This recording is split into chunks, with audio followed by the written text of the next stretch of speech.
प्रजाना Jiribam प्रजाना Jiribam hospital लायेंग लापदा कानरी बाइबु लुपा लिसिंग अनि समानी भरा ambulance अतोपा सी hospital निदगे अतोपा सपोपा refer Moin refer तोबे है सी दुगा दु खतने मुझे कानरी से अतोपा हम से अको जिरीबाम डिस्ट्रिक्ट हॉस्पिटल दनी जे अखोगी मांग ले सिना अखोगी ऑक्सीजन प्लांट है तारे से अखोई ऑक्सीजन प्लांट से करो क्या तंगगा अखोई सेंखिबा अखोई ऑक्सीजन प्लांट ने अदुबु मसी ऑक्सीजन प्लांट से याम लंगथक लंगना लेदी याम हल्ली है तारे मसी वर्क तौग्रे मसी फंक्शन तौदबना मरम मोदगा अचुक चौबा जिरीबाम प्रजागी लेदीबा अखोगी आशा है तारे लाइक लाइब प्रजा मैंग आशा सिगी हॉस्पिटल की होगा मसी ऑक्सीजन से अखोई फंक्शन तौदबना मरम मोदगा अखोई पुलप फेल होरगा लेदी है तारे मसी सी गवर्नमेंट ना अखोई अचंग पैसा खर अखोई सेमजनबीरगा निंथीना जिरीबाम प्रजा मियांगु सेवा तौबीगदबसे मसी तौबीदना लेले मसी अथुबु मतमदो तौबियु अदुगा जिरीबाम हॉस्पिटल की हुजि लेबा कंडीशन है तारे मसी हखतंग अखोई सिनाउसिन खंगिनथि डॉक्टर नर्स कया अमा मफम सिदा यौरक्तदना अखोई लेखिबा लेरे मफम सिदा अखोई डॉक्टर नर्सिंग यौरक्तबगे मरम करिनो मसी ऑर्डर थोना डॉक्टर नर्सिना मफम सिदा चलु यादेसिना करिनो अदु माना मोइना मफम सिदा चत्रला तोलो कोई तादबा अखोई तोलो किसार लेबी अदुगा हॉस्पिटल की दमोन तमोन पपा मखोई की ड्यूटी है तारे मसिना करिनो चलो प्रजामियाम दा जुरो मणिपुर जिरीबाम प्रजागी मथिं माखलासबदा अखोइना नंजनी अखोई लेनिबा अखोई कादी थोंग लोइना लोनगा लेजनी अयामना मैथि अखोई अखन थान दे मदुदा तरक तरक अमखतंग दी यार माने अमखतंग दी लोनी खतनी याई केनोनी खतनी याई अतोपा दा याई दुबी लेबा बेल से जुगा लेबा प्रजागी के हतारे सिगुबा मनि कंडीशन सिगी अखोई के एक्सप्लेनेशन तौदरसु प्रजा मियाम खंगा लेरबनी बेजिदा एनी हॉस्पिटल जिदा सीरियस होबा ना अबा लाखु मतमदा जिरीबाम हॉस्पिटल दा येंगे अतोप स्टेट दा सिलचर दा मोइन रिफर तौगा अतोप स्टेट की डिस्ट्रिक्ट हॉस्पिटल दा लायेंगे दा याम इकाई ngaini कैसु नतबा माइनर होइबा ऑपरेशन अमा बाबदा तौबम लेतबा माइनर ओटी बाबा तौबम लेतबा मफम अमनी जिरीबाम हॉस्पिटल मसी याम लाइब थीबनी मसी की से गवर्नमेंट सोइना मगी पैसा थादा बिरंगनी कनानो लोइसनदिबा हाबो क्वेश्चन प्रजा मियाम हमजरी से ब्लड याउगा रिपेयर तौब खोपगी मेंटेन तौब यम लेत्रेबा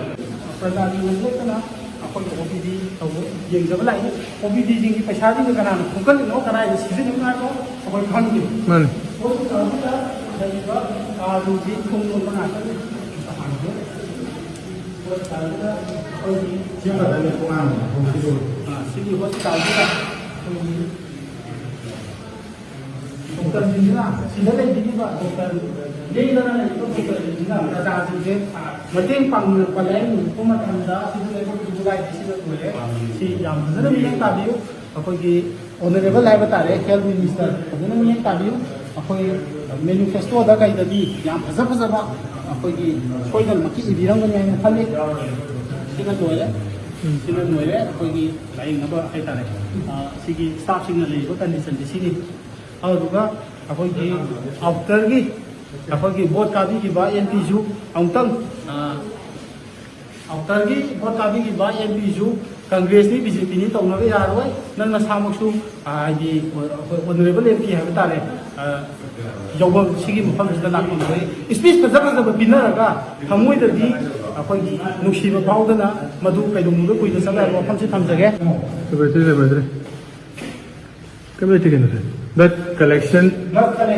सिगी ब्लड कलेक्शन हाई प्रोसेस मसी मफम सिदा ब्लड कमाई तो गेम अखोई की केनो तो होम लेते ब्लड स्टोर तो होम लेते ब्लड बैंक लेते जस्ट अखोई की थमया दबगे ई सिंथोक सिंथिन की सिदे ब्लड डोनेट तो होनायदा अखोई की केसो ओकी अखोई की लाखदो अदुमाय सिगतन बुदि लेसे जिरीबाम प्रजाना जिरीबाम हॉस्पिटल दा लायेंग लाखदा कानरी बाइबु लुपा लिसिंग अनि समानी भरा एम्बुलेंस अतोपा सिगी हॉस्पिटल निदगे अतोपा दा सपा बाउदा रिफर तौबे मोइन रिफर तौबे है सी दुगा दु खतने मुझे कानरी से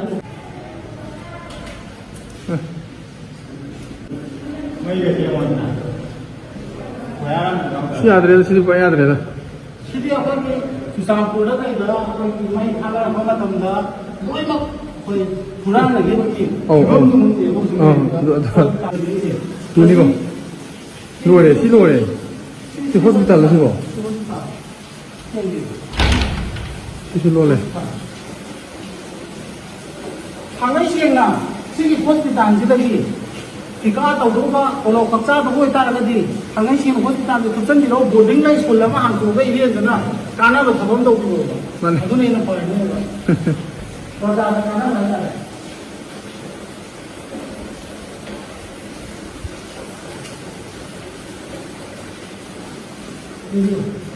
अजरे कनो लोरे केनो अजरे कनो सिदे हॉस्पिटल आ सिदे सिबो करी सिबो भूत मकोन माले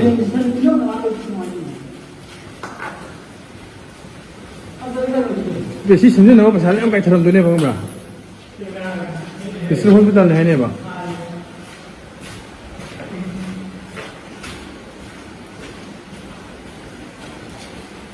सिदे अजरेको सी फिल्म से कमाइना अनाब कमाइना हाजिरिंग ओइदनोबा अनाब मैम तो कमाइना सिदे हाजिरिंग ओइन येंगदनो सिदा मही बताय ओइ चंग सिरनेबा बेसिं खैदो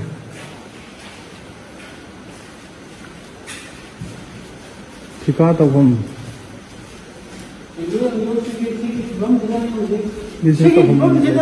तोलोब चारीबा अखोगी